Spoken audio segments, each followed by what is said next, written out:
que el avión empieza a despegar, pero ahí al instante empezó a temblar. Un viaje de negocios a la capital de Argentina se convierte en una pesadilla para Marisa Beiró. Cabeza en las rodillas, porque algo estaba pasando, estaba todo mal. ¿Qué pasa? El vuelo 3142 del APA tiene problemas. El avión cruzó una autopista muy concurrida y mató a gente que estaba en sus coches. Marisa lucha por su vida y después por hacer justicia. Me puse a averiguar y a investigar por qué eso sucedió. La sorprendente respuesta deja a todo el país conmocionado. Era algo sin precedentes. Es difícil pensar que alguien pudiera hacer eso.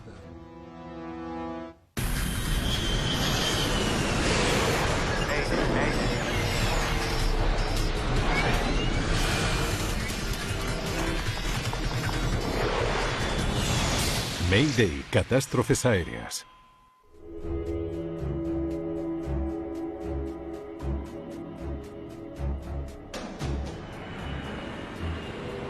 Discusión letal. Son las 8:30 de la tarde en el aeropuerto Jorge Newbery de Buenos Aires, Argentina. Viento 020, altímetro 30,10. Un Boeing 737, uno de los aviones más utilizados en la industria de la aviación, se prepara para despegar. Lo opera la aerolínea argentina LAPA. Llegamos. Marisa Beiró es una vendedora de cosméticos de Córdoba. Estaba viajando con 8 compañeras de trabajo, entre las cuales una era mi mejor amiga y era mi cuñada. Se dirige a casa tras un largo viaje de negocios a la capital con un grupo de compañeras.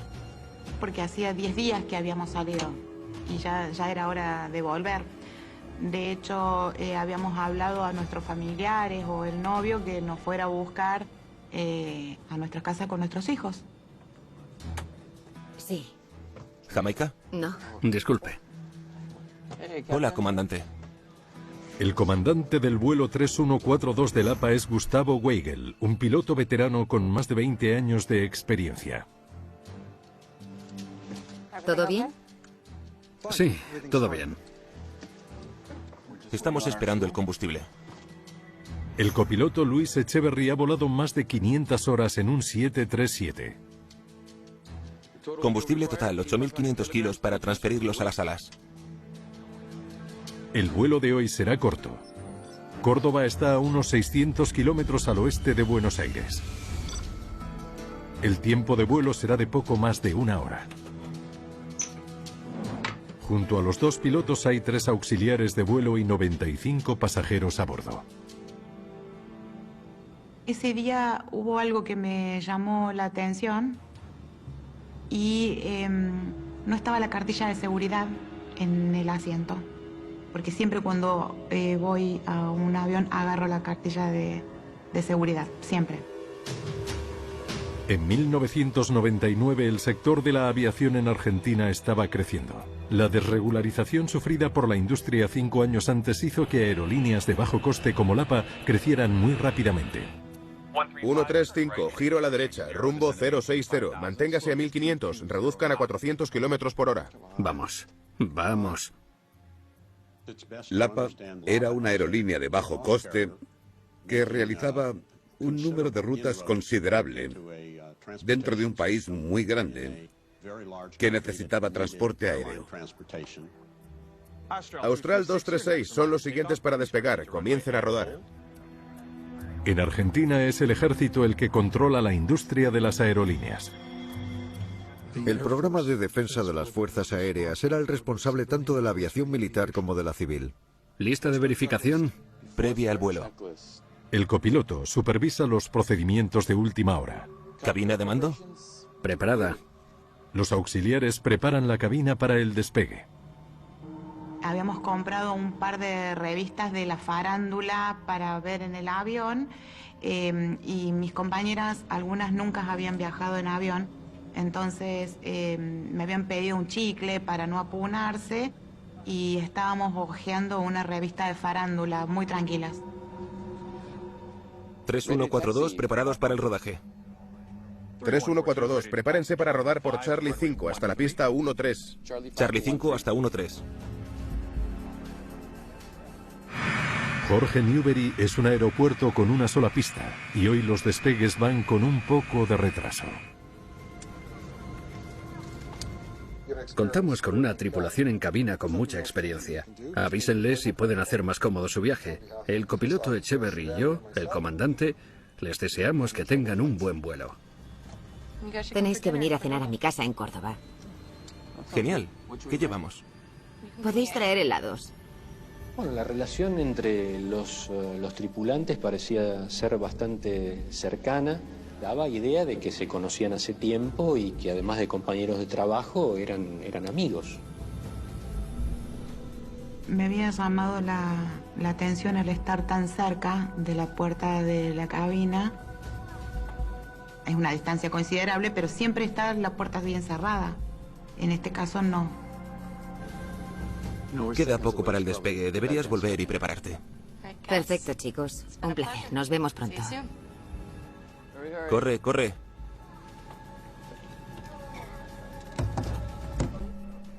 Despejado, Lapa 3142. Despegando. Y empieza a tomar su movimiento y empieza a tener velocidad, que uno siente cuando va en el avión que toma una velocidad final para el despegue.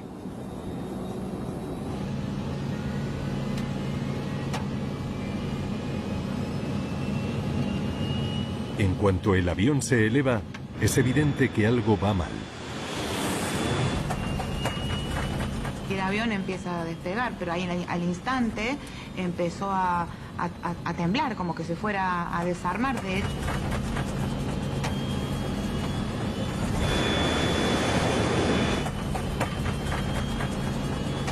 yo intenté poner mi cabeza en las rodillas, porque es de hacer lo que uno hace innatamente, digamos, pero ya sabíamos que algo estaba mal. ¿Qué pasa? El 737 se estrella contra el suelo a 300 kilómetros por hora.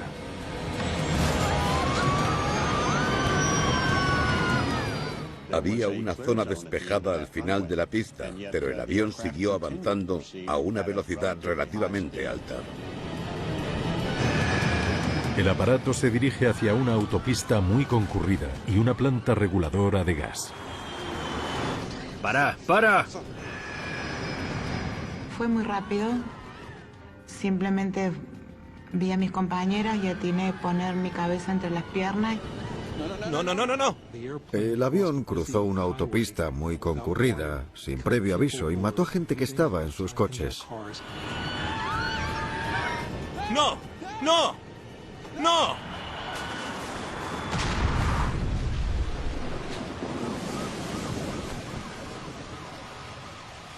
Quedó todo oscuro, literalmente oscuro, y la gente que estaba a mi alrededor ya no estaba.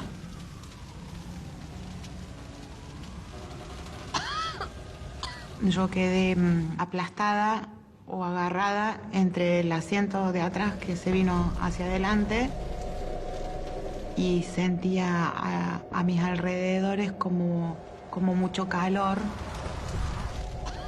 Me estaba asfixiando y necesitaba salir, pero no podía soltar, me costaba, ¿no? Emergencia. El vuelo 3142 de Lapa se ha estrellado cerca del aeropuerto. Los equipos de rescate se apresuran para llegar. Los supervivientes a bordo no tienen mucho tiempo. El fuego amenaza con devorar el avión. Y en un momento que ya sentía que me moría directamente. Y algo que hasta el día de hoy no sé cómo explicarlo, si es un ángel, si es Dios, qué es, me soltó el cinturón suavemente. Sentí eso y me dijo salí. Mientras lucha por salir, Marisa se da cuenta de que ninguna de sus amigas ha sobrevivido. Ya habían muerto todas. Fue instantáneo, no había más nadie.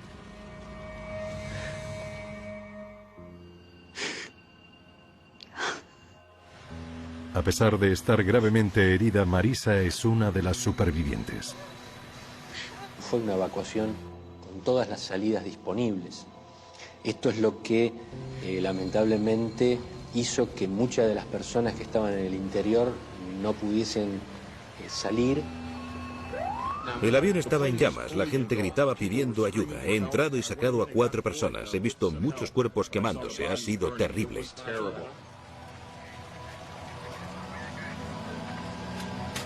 El impacto ha acabado con la vida de 60 pasajeros, 3 miembros de la tripulación y 2 motoristas. Es un desastre sin precedentes en la historia de Buenos Aires. Fue una catástrofe de una magnitud enorme en la que hubo coches implicados y hasta una planta reguladora de gas que acabó destrozada. El fuego fue devastador. Era una imagen horrible.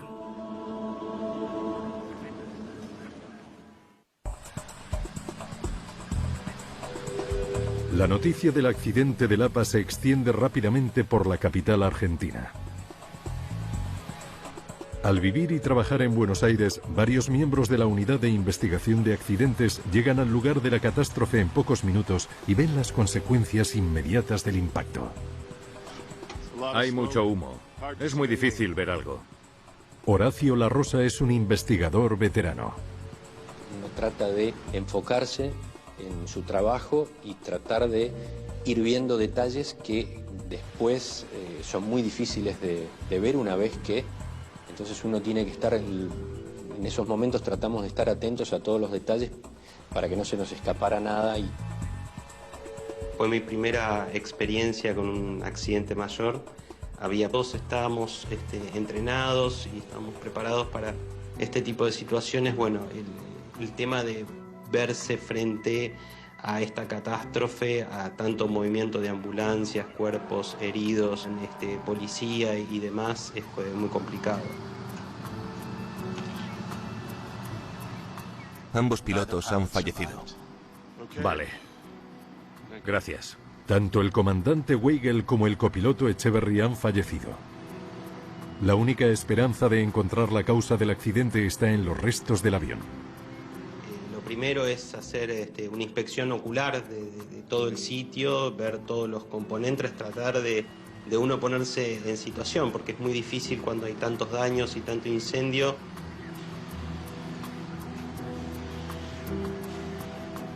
Despegaron aquí, pero apenas se elevaron del suelo. Abandonaron la pista aquí y acabaron parados aquí.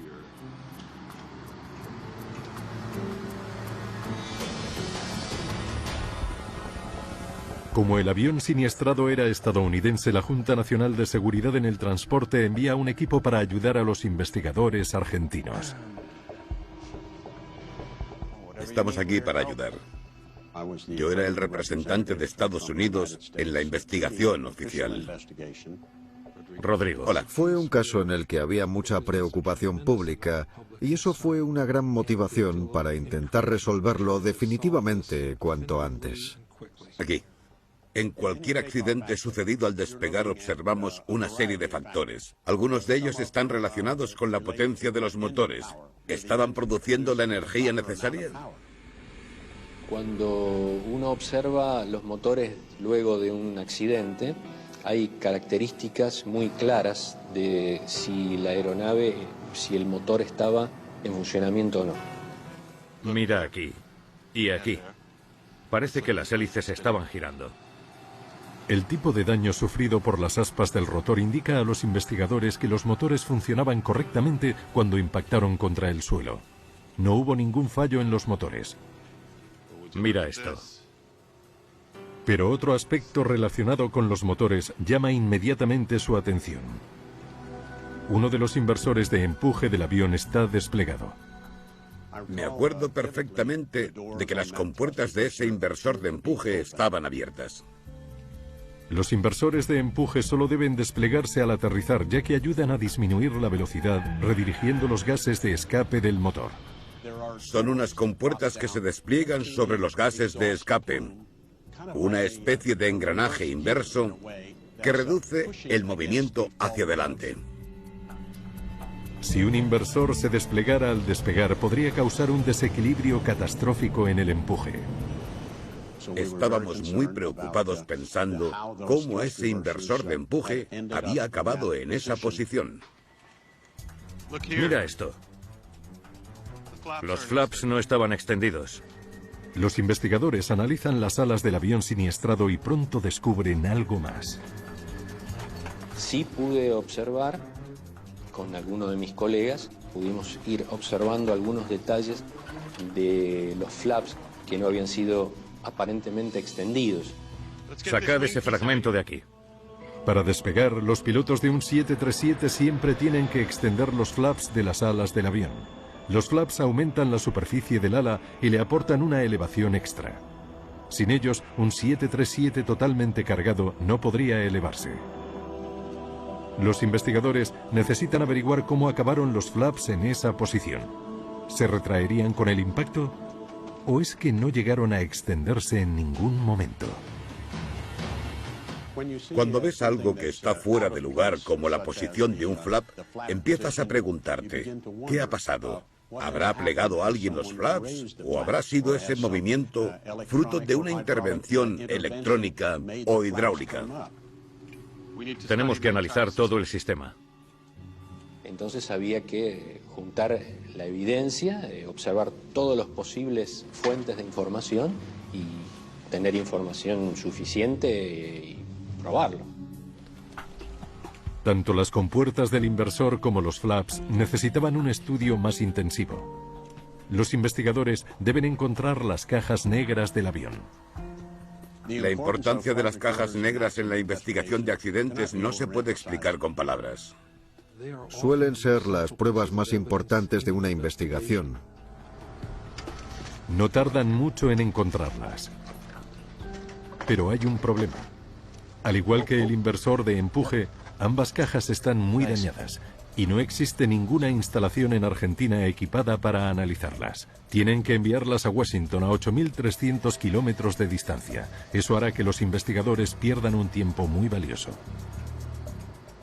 Había mucha presión para devolver la información de la grabadora de voz, de la cabina y el registrador de datos de vuelo. Tuvimos que garantizar a la opinión pública y a los medios que la investigación se estaba llevando a cabo lo más rápido posible. Por ahora, lo único que tienen son dos pruebas intrigantes y un país que quiere saber por qué el vuelo 3142 del APA acabó en tragedia.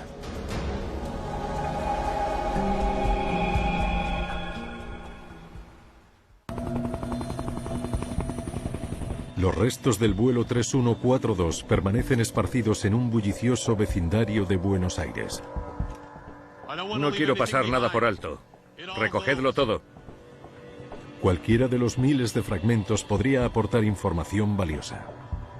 Y tuvimos la oportunidad de poder trasladar los restos hacia un hangar que se especialmente como para poder desplegar todos los mecanismos, la recolección de datos de los instrumentos que quedaban. Los investigadores se preguntan si el controlador aéreo puede ayudarles a explicar el fallido intento de despegue. ¿Recuerda algo fuera de lo normal? Sufrimos varios retrasos, íbamos con bastante demora. Estos fueron todos los despegues de esa noche. Descubren que el vuelo 3142 no despegó a tiempo. El controlador también les comenta que las llamadas de radio con la tripulación del APA eran inusuales. Despejado para despegue, el APA 3142. Despegando. El copiloto a veces no repetía las instrucciones o no indicaba el código de llamada. Si se acuerda de algo más, por favor, llámeme. Claro. Desafortunadamente, el controlador no puede aportar demasiada información a los investigadores. La tragedia del vuelo del APA sigue siendo un misterio.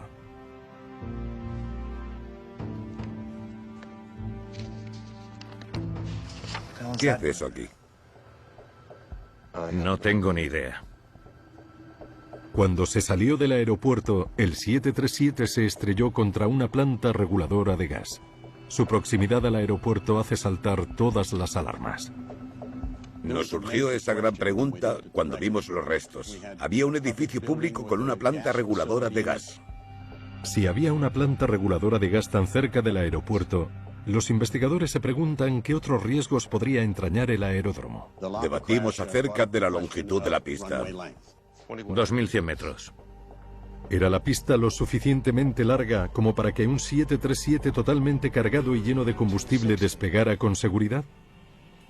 Teníamos un ingeniero de rendimiento observando la aceleración, las distancias y el rendimiento del aparato. Midió cada una de esas distancias e intentó aplicarlas.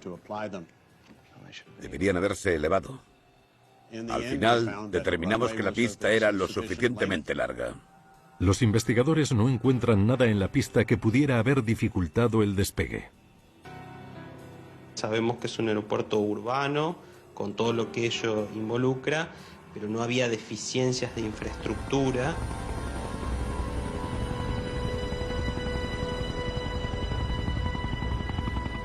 El equipo sigue buscando más pruebas. De acuerdo. Empecemos por lo más obvio. Los inversores de empuje. Una vez que todos los restos se trasladaron a la carpa, tuvimos la oportunidad de examinar detenidamente algunos de los daños externos que sufrieron las superficies de metal, sobre todo los inversores de empuje. Este está bastante destrozado. Encuentran daños en el inversor que no parecen proceder del impacto contra el suelo. Una luz rota al final de la pista aporta un indicio importante. Ninguna otra parte del avión podría golpear algo tan bajo. Los daños hallados en la luz y el inversor de empuje confirman que estaba desplegado antes del impacto. Descubrimos que una de las compuertas del inversor de empuje golpeó una de las luces al final de la pista. Eso fue crucial a la hora de confirmar que se había desplegado un inversor de empuje. El inversor de empuje es un posible sospechoso. Los otros sospechosos principales son los flaps retraídos. Los flaps son muy importantes, ya que permiten disminuir la velocidad tanto a la hora de despegar como de aterrizar. ¿Se desplegaron los flaps del vuelo 3142 en algún momento? Para intentar responder esta pregunta crucial, los investigadores examinan detenidamente el sistema de los flaps, cada cable, mecanismo y tornillo. Los actuadores están bien. La parte que controla el movimiento de los flaps se llama tornillo nivelador. Este tornillo actúa como un gato para levantar un coche. Al girar, mueve una tuerca que extiende o retrae los flaps. Esa tuerca se mueve a lo largo de una barra y se para en distintos lugares para extender los flaps a diferentes grados. Desde la posición 0 en un extremo a la posición completamente extendida en el otro. Al analizar los tornillos niveladores, averiguan algo crucial. Descubrimos que la tuerca del tornillo estaba en posición retraída. Eso significa que los flaps no se extendieron cuando el avión avanzó por la pista. Por eso no es posible que eso se mueva una vez accidentado, porque esa rosca y esa tuerca son muy robustas y no hay forma de que se desplace, y 6 de los 8 tornillos de esos fueron encontrados y estaban todos en la misma posición.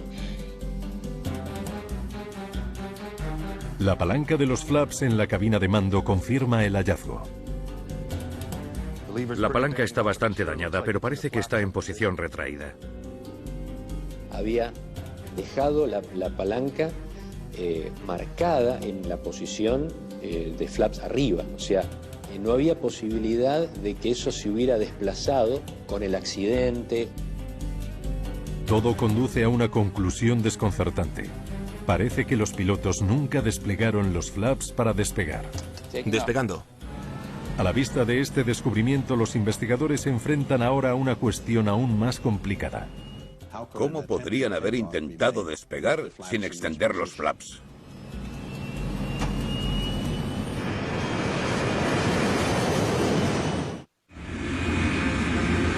La cabina de mando del 737 está equipada con sistemas diseñados para evitar que los pilotos intenten despegar sin extender primero los flaps de las alas.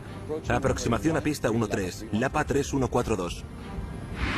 Los investigadores se preguntan ahora si esos sistemas fallaron en el vuelo 3142.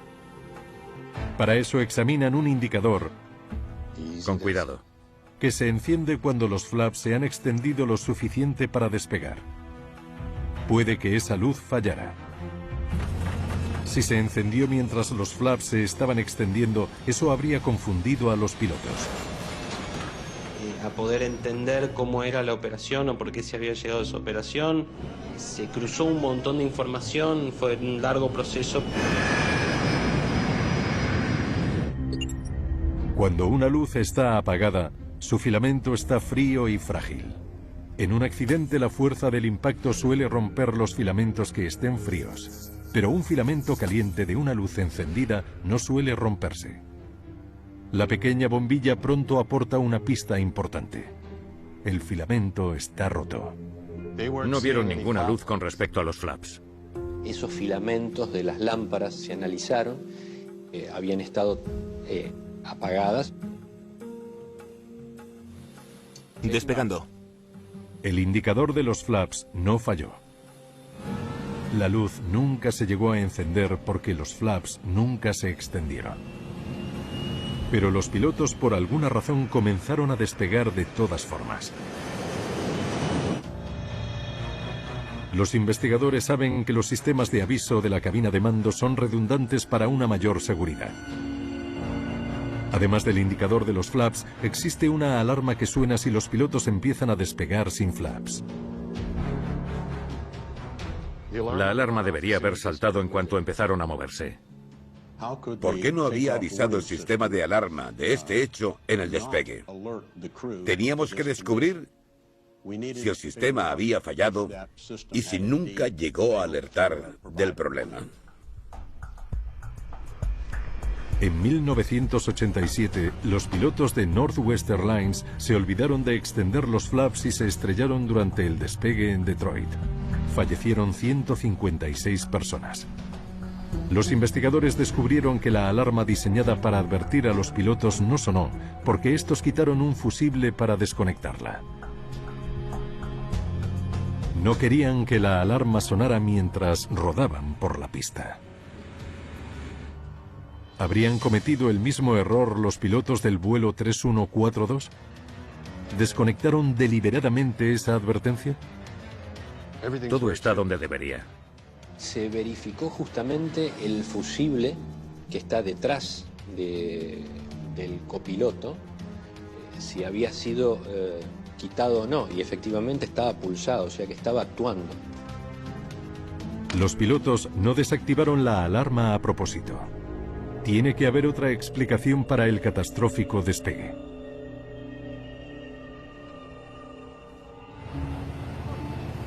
Mientras tanto, la frustración de toda Argentina por la falta de respuesta sobre el accidente sigue en aumento.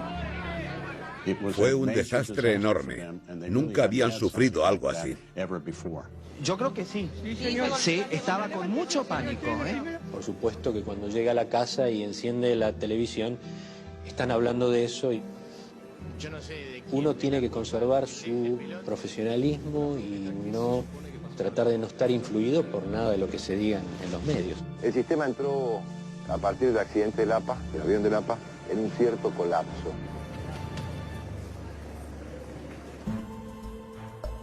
¿Podemos ver la información del registrador de datos de vuelo? Por fin han llegado de Washington las cajas negras. Los investigadores esperan que puedan mostrarles qué pasó exactamente cuando el vuelo 3142 intentó despegar. Genial. Centrémonos en las posiciones de los flaps y en el rendimiento de los motores. El Flight Data Recorder grabó 10 parámetros de los 11 previstos. Como pensábamos, sin flaps. Los datos confirman sus hallazgos previos. Ese fue uno de los parámetros más importantes, de 0 flap durante toda la carrera, sin modificarse en ningún momento. No hay problemas con el rendimiento de los motores. Cuando observamos los índices de presión de los motores, nos confirmaron la idea de que había sido un intento de despegue normal. El registrador de datos de vuelo no indica si los inversores de empuje estaban desplegados o no, pero los datos acerca de la potencia del motor aportan un fuerte indicio. Parece que los inversores se desplegaron aquí. Cuando los inversores de empuje están desplegados, los pilotos aumentan el empuje del motor para maximizar la capacidad de frenado y detener el avión. Los datos sugieren que en el último momento y en un esfuerzo por evitar el desastre, los pilotos desplegaron los inversores y aumentaron el empuje. El índice de presión del motor aumentó y después disminuyó. Estaba muy claro. Y de repente volvió a subir, seguramente por el inversor de empuje. Volvamos a los datos completos.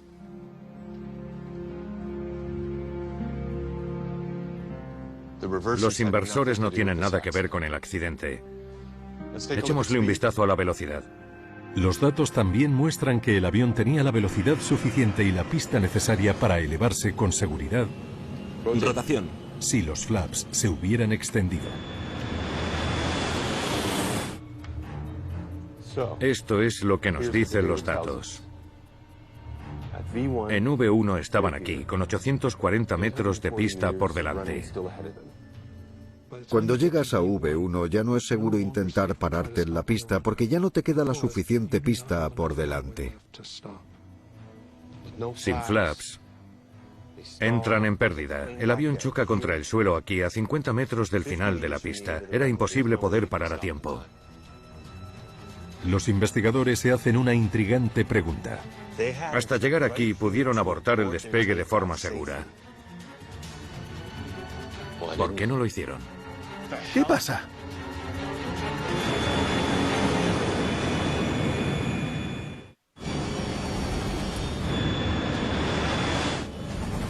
¿Por qué unos pilotos con experiencia intentaron despegar sin extender primero los flaps de las alas? Es la pregunta principal que se hacen los investigadores de la catástrofe. No, no, no, no, no. También uno se encuentra ante una situación de decir, bueno, ¿qué pasó en esa cabina? ¿Qué pasó en ese avión? ¿Qué pasó en esa organización que esta tripulación no realizó algo, una acción indispensable para volar? Los investigadores se centran en la grabadora de voz de la cabina de mando en busca de respuestas. La única posibilidad era en el voice recorder. ¿Todo bien? Sí, todo bien. Comienzan escuchando lo que pasó antes del despegue. Estamos esperando el combustible. Háblame de él. ¿Te sigue gustando? Sí, pero no le conoces. Hace tiempo que no le veo. Lo que escuchan les deja atónitos. Todo se está complicando. Me partes el corazón. Además de inesperado, es muy poco profesional. Deberían estar comprobando las listas de verificación. Deberían haber creado lo que se llama cabina de mando estéril. A partir del momento en el que enciendes los motores y hasta que alcanzas los 3000 metros, solo se debe hablar de procedimientos operativos. No se habla de asuntos personales ni de cuestiones no relacionadas con el vuelo para evitar distracciones. Tenéis que venir a cenar a mi casa en Córdoba. Genial. ¿Qué llevamos? Podéis traer helados. Bien. ¿Lista de verificación previa al vuelo? Lista de verificación. Estaban hablando de planear una cena juntos y de sus vidas sentimentales, al mismo tiempo que comprobaban la lista de verificación. Sabes que estoy contigo en las buenas y en las malas. Pero me alegro de no ser como tú. Y que lo digas. Solo estás conmigo en las buenas. ¿Cabina de mando? Preparada. Interrumpían las listas de verificación y no las hacían correctamente. ¿Cenas? ¿Novios? ¿Preparaciones de la cabina? No siguieron los procedimientos habituales, ninguno de los dos. Los flaps son parte de la lista de verificación previa al vuelo. ¿Lo leerían? ¿Freno de estacionamiento? Preparado. ¿Documentos? No tenemos. No sé ni qué lista están siguiendo. ¿Antihielo? Apagado. ¿Palanca de arranque? Comprobada. 3142 preparados para el rodaje. 3142, prepárense para rodar por Charlie 5 hasta la pista 13. Charlie 5 hasta 13. No mencionan los flaps. Empiezan a rodar. Aproximación a pista 13, Lapa 3142. No te lo fumes todo, dame una calada al menos. Lo que escuchan los investigadores termina de confirmar que la tripulación era muy irresponsable. Hasta una calada te hace viejo y canoso. Gracias. Están fumando en la cabina de mando. Estaban compartiendo el mismo cigarrillo. Los tres estaban pasando el cigarro, algo prohibido por la aerolínea. No se puede fumar en la cabina de mando. Ya queda poco, deberías volver y prepararte. Vale. Ahora ya saben por qué los pilotos no extendieron los flaps. ¡Corre, corre! Estaban distraídos por culpa de su comportamiento imprudente. Despejado para despegue. Los investigadores se preguntan ahora si los pilotos escucharon la alarma que les avisaba de su error fatal cuando aceleraron por la pista. Despegando. Una pregunta básica era, ¿se escucharía alguna señal de alarma en la grabación? Ahí está. El sonido de la alarma es fuerte y puede perfectamente ser escuchada en el voice recorder sucesivas veces. Se determinó que era una alarma de configuración que anunciaba que en esa situación la aeronave no podía volar, no estaba en condiciones de realizar un despegue seguro. ¿Qué es eso? ¿Está a la izquierda? Increíblemente parece que los pilotos no se inmutan ante la alarma. No sé qué es esa alarma, pero todo parece correcto. Paradlo. ¿Cómo pueden pasar por alto algo así? El comandante escuchó la alarma y habló 2 veces de ella. No sabía qué era, pero aún así siguió adelante con el despegue. Ponlo. 150 kilómetros por hora. Comprobado. Velocidad de despegue. Llevan escuchando la alarma 36 segundos. V1. La alarma sonaba tan fuerte que apenas se escuchaba a los pilotos por debajo. Rotación. Estaba diseñada para avisar a los pilotos de que no despegaran. Los investigadores se quedan perplejos. ¿Cómo pudieron unos pilotos olvidarse de llevar a cabo uno de los procedimientos de despegue más básicos y después pasar por alto la persistente señal de alarma que les avisaba de su grave error? Yo creo que no se interpretó la importancia que podía tener esta alarma, que era algo absolutamente crítico para el despegue. 65 personas perdieron la vida porque los pilotos no prestaron atención a lo que estaban haciendo. La cuestión principal ahora es cómo acabaron esos pilotos al mando de un avión de pasajeros. El comportamiento de la tripulación te hace pensar en la aerolínea y en el control que existía tanto en la empresa como sobre los trabajadores. No, para.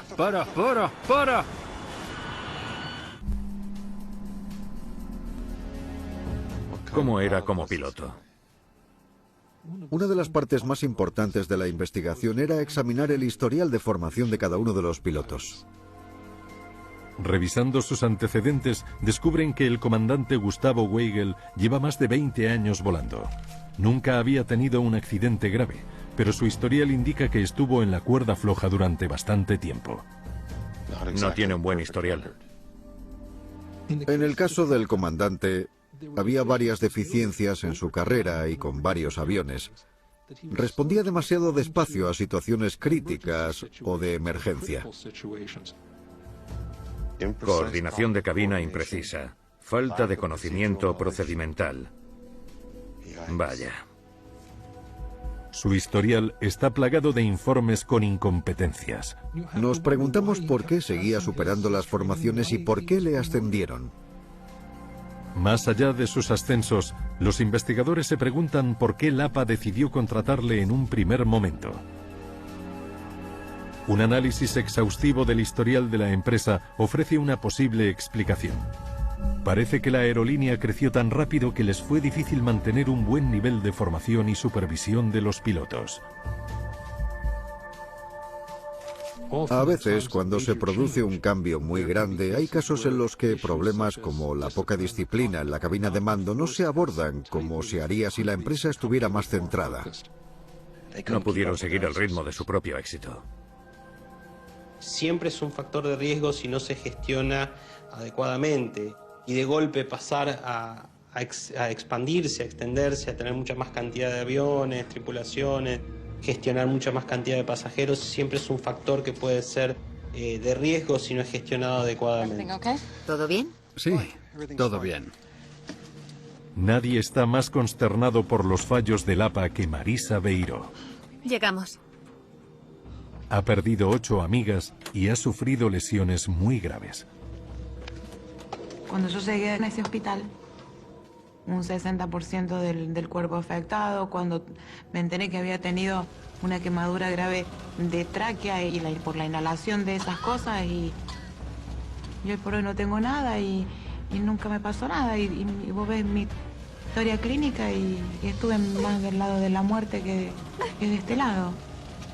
Primeros 5 meses de que estuve internada, me tenían terminantemente prohibido hablar y escuchar ni ver noticias al respecto.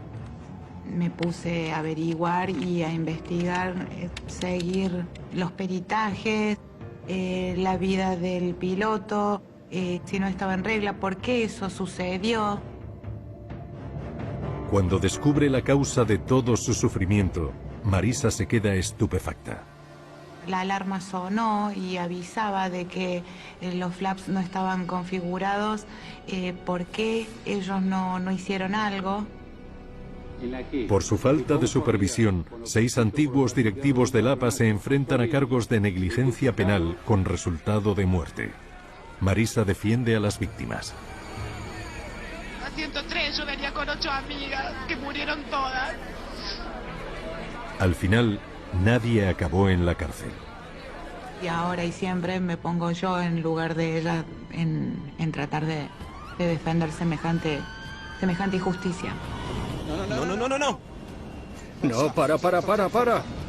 Con ira, con rabia, con ganas de una explicación, que por qué. No.